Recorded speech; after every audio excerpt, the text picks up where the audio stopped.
Welcome everyone to the People Solve Problems podcast. My name is Jamie Flinchball, and I have with me today special guest Jeff Robinson. Jeff, how you doing? I'm doing okay. How are you? I'm doing great. Glad to have you here. Thank A you. little bit of an introduction. Jeff comes to us from Foundational Leadership LLC. He's a trainer, mentor, leadership coach with over 25 years of experience, known for an easygoing, practical style. I like that. Makes people comfortable, helps people understand organizational culture and build the tools they need to succeed and reach their full potential. So very clear sort of boundary layer objectives. So we'll have a lot of leadership stuff to talk about as we get into the work you do with your clients and with the people you coach and support. Um, so let me just start. I know you write about and talk about confidence. Confidence is one of these sort of hard to hard to identify, right? Mhm. But essential ingredients. Why does confidence matter? How do you know if you have it? How do you develop it if you don't? Uh, so everything I talk about generally is how to be a better leader. And leadership is based on trust. And it's trust of everybody around you. And I guess to put it in just simple terms, people don't trust you if they don't feel like you're competent. And confidence and competence are tied closely together, but nobody wants to follow a person who doesn't seem like they know where they're going or how to get there. So the confidence is a key piece. I think in coaching, every time I ask somebody, can you think of somebody who was a great leader that you've known or worked for? Confidence is always going to be a key piece of what they identify. Um, and it's not that when I say confidence, it's not that you know everything. It actually has very little to do with your body of knowledge. Hmm. It is the fact that you know you can handle whatever's coming at you. And I break it down pretty simply for people.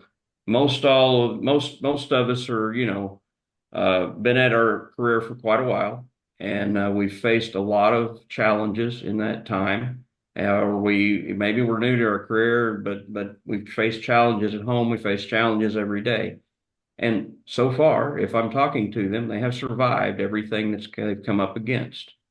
So every one of us has some system we develop for how to handle things.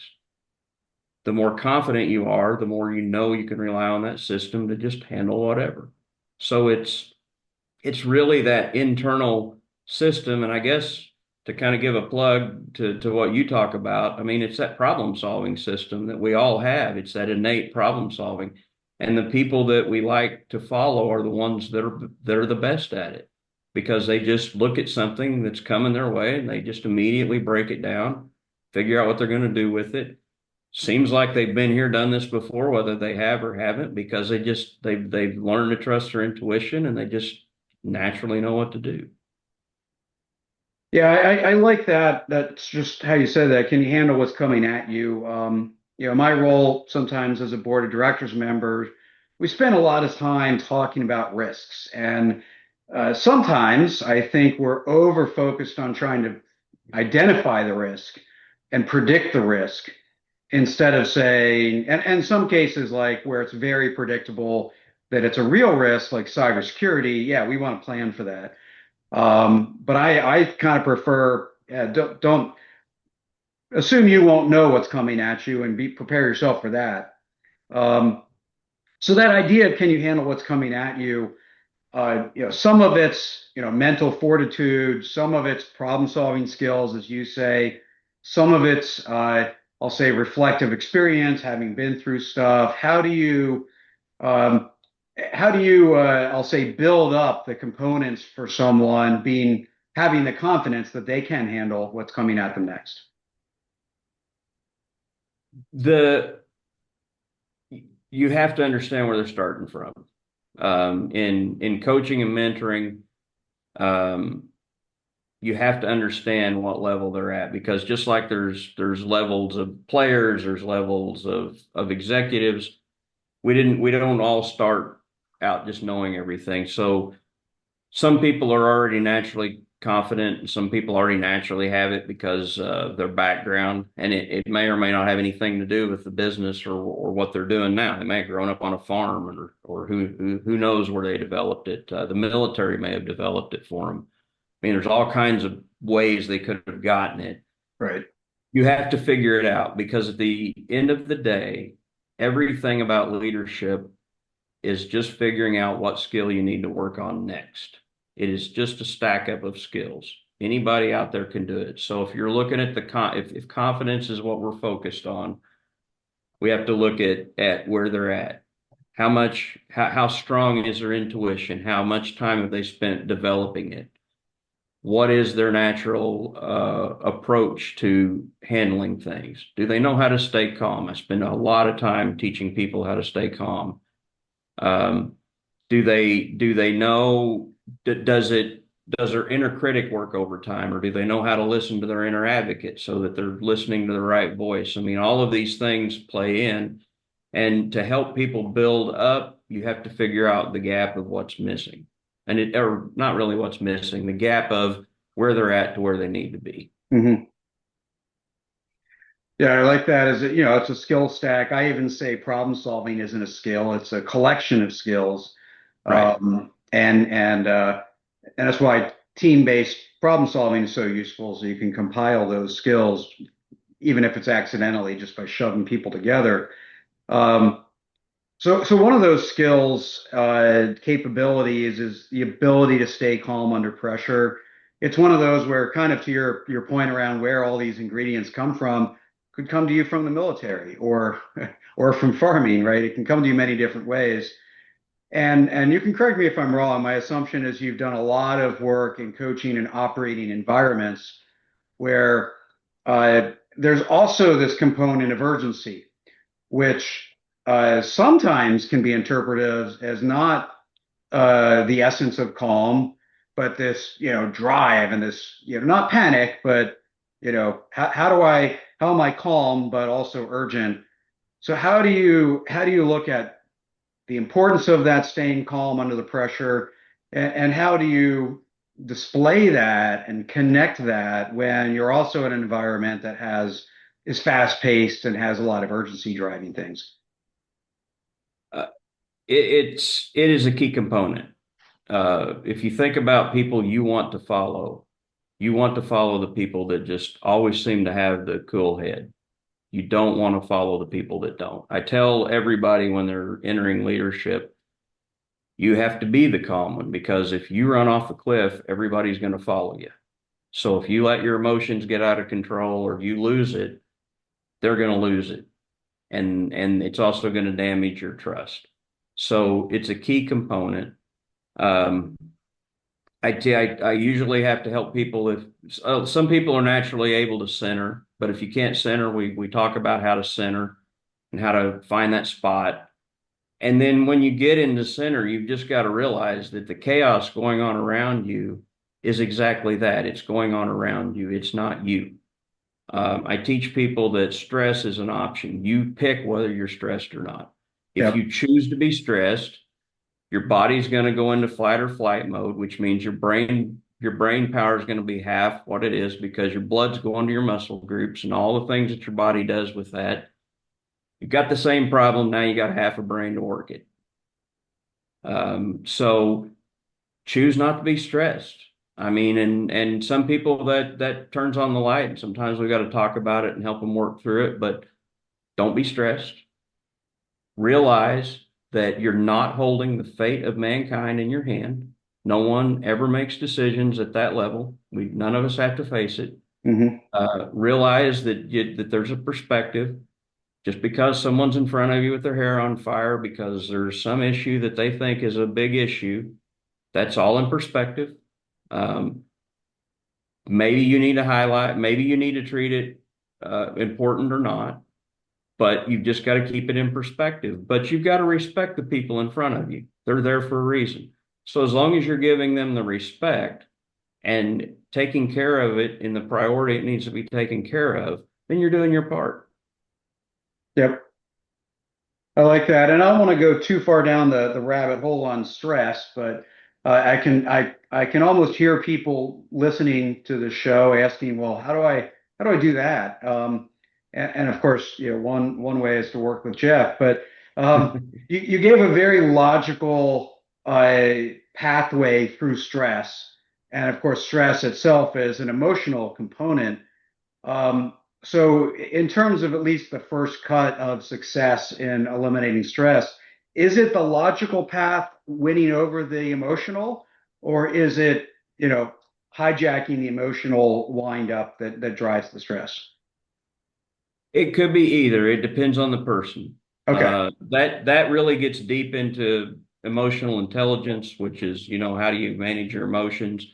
That has a lot to do with how they're wired. I tend to work with a lot of engineering people who are very wired to not jump to emotions. But if somebody's really tends to lead with their emotions, then it's hijacking that. So in that case, I try to help them understand because your body's going to make physical changes. When I get stressed, I notice tunnel vision before anything else because fight or flight mode gives you tunnel vision. Hmm. My vision will narrow, and that is what I have learned to watch for because I can pick it up. Some Right. people get red around their neck or they'll feel the heat rising. I mean, there's all kinds of physical things. So if you lead with emotion, it's about learning to identify that trigger point or well, you're actually a little past the trigger point, but that point coming on when you're about to jump the fence into the stress zone and head it off. And the way you head it off is your brain's already sent the blood away. That's the first thing that happens. And it's the front end of our brain that does all the heavy thinking. So the way you head that off is you just start asking yourself questions because as soon as you ask your brain questions, it's like, oh shit, I need all that blood back. Send it back. And you're just reversing what's happening in your body. Um, for the logical people, they may need to be a little more tied into their emotions. They may need to realize that there's emotions firing off in the background and they're processing them in microseconds. So it could be either because you don't want to follow somebody that's a robot either. You got to know they feel it.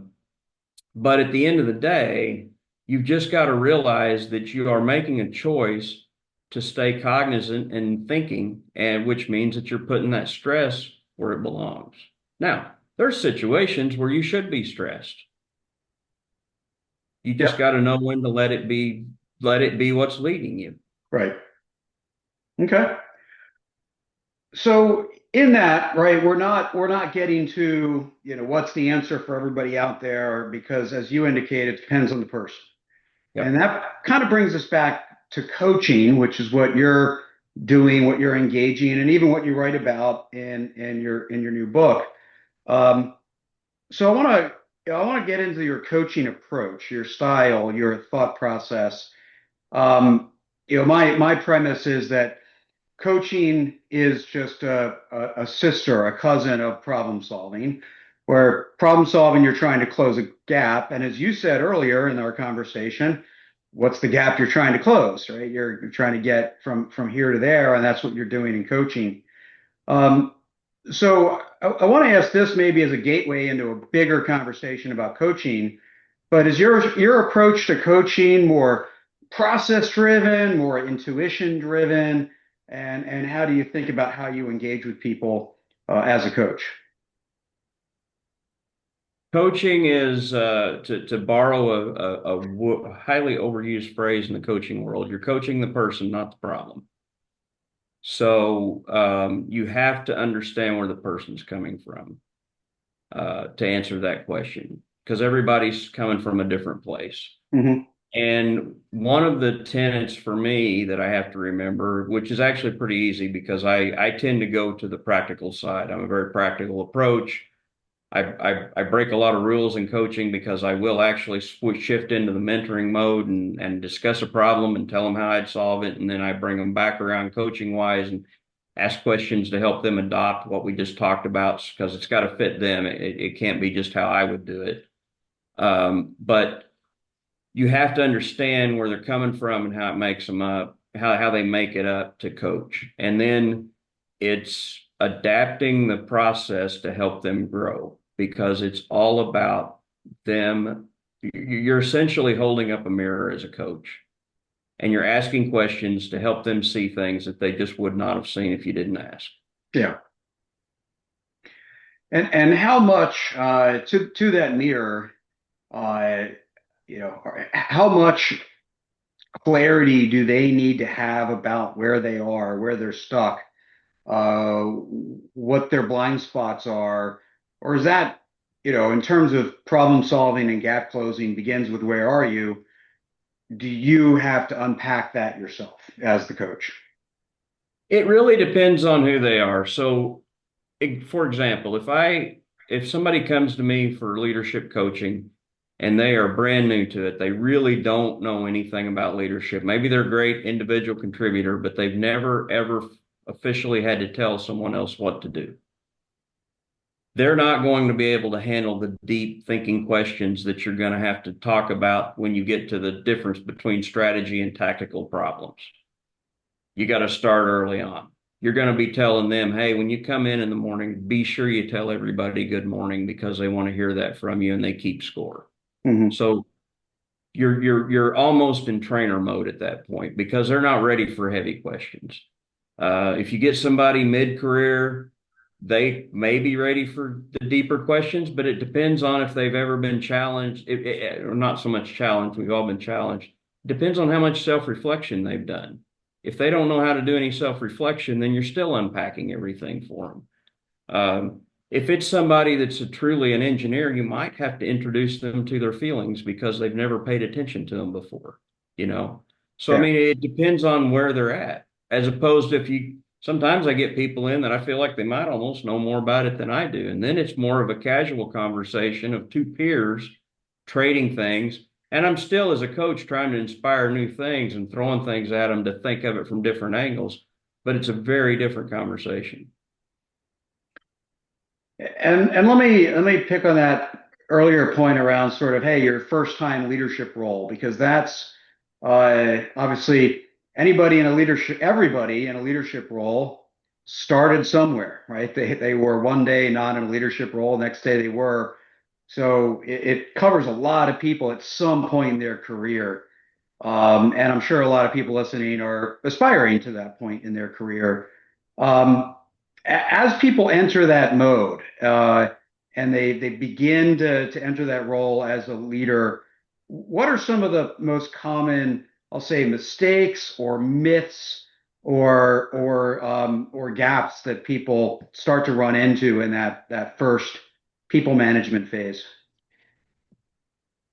That's a long list, my Yeah, friend. it is. But So we'll many pick one ways or to get two it here. wrong, right?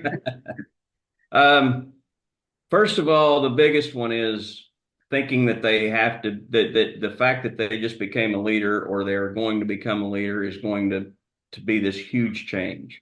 They're still the same person that they were, still at the same starting point. They don't overnight mystically download all of the information they're going to need. They're going to stumble, they're going to fall. They've got to go into it realizing there's a lot they don't know. The more open to that they are, the quicker they're going to learn. Hmm. Um, they need to understand that it's about the relationships. Quite a few people that are brand new to it come in and they have been told that you don't want to be friendly, or they've been told that you've got to come in heavy and kind of show them you're the boss, and all these things about what other people have opinions. More often than not, those people are not leaders. There are people that are offering opinions from with no basis, but you can't listen to any of that. You spend 80+% of your life with these people. You have to be friends. Okay. We can talk about levels of friendship. There's a whole thing we can unpack there, but you got to be friends. You got to, and probably the most important thing for new leaders to understand is every engagement when you walk away from it, the objective is that you maintained or gained respect from the people around you. You didn't lose respect because you don't want to lose the respect. You may only be able to maintain it right now. You may not be able to know how to build on it, but you've got to have that respect because that's really what's going to get them to start following you. Hmm. Yep, love that. Throughout this whole conversation, I'm going to come back to your coaching approach. You talks very consistently about, I'll say it depends. And as the coach, you have to adjust. You have to adjust your style, your questions, your starting point. So you've talked about that almost in every question. Is there ever a point where the adjusting goes so far where you kind of say, I'm not the right person to be this person's coach? It's Yes. outside your own spectrum. So how do you recognize that moment and what do you do about it? So, personalities play into it. I've mentioned several times about engineers. I tend to attract people that have more of a logical approach. If it's somebody that is more emotionally driven, then them and I struggle. I have coached them. Some people it works just fine, but if I realize that they're looking for somebody that's gonna kind of listen to the stories and play into the emotions more, I have some really great friends that are really good at that, and I will pass them on because they need, above all else, they need to come out of it gaining the knowledge they're looking for, and I'm not always the person that can move them there. Yeah. Um, the other big one that I watch for is we're not psychologists, we're not counselors, we're coaches. And the best way that I found to describe that is if you think about everything you've done in life up till now, you've been tying this big knot in your head, and we all have this great big knot. Think of it as a rubber band ball or a big string knot, however. A counselor is going to help you untie that knot and maybe tie it together in a better way. A coach is just going to help you pick it up and move it somewhere else. Yeah. Great. Last question, as we're kind of out of time here. You have a new book coming out. For those interested, just tell us a little bit about the book. Certainly. So the book's called Leadership Success. It's a quick read. It was specifically written to be something people could read and not get buried in. It is literally a framework, a very loose framework that I developed based on my coaching people. So it's kind of a culmination of the biggest issues that people come to me with. It's targeted for mid to high level people that are stuck, Hmm. but the framework is the framework. I mean, it just happened to be the tone that I chose to write the book in, but the framework is just the basics, some of the basics that you would need to know to be a leader, and it's the ones that I have found most people run up against and don't know how to get past. It is available in all the formats and Amazon, and it does point out the fact that if you really want to pick your knot up and move it quickly, you should get help because it's very hard to do it on your own. Fantastic. Well, Jeff, thanks for sharing your perspective. Good luck with the book, and I wish you and your clients all the very best. Thank you, sir.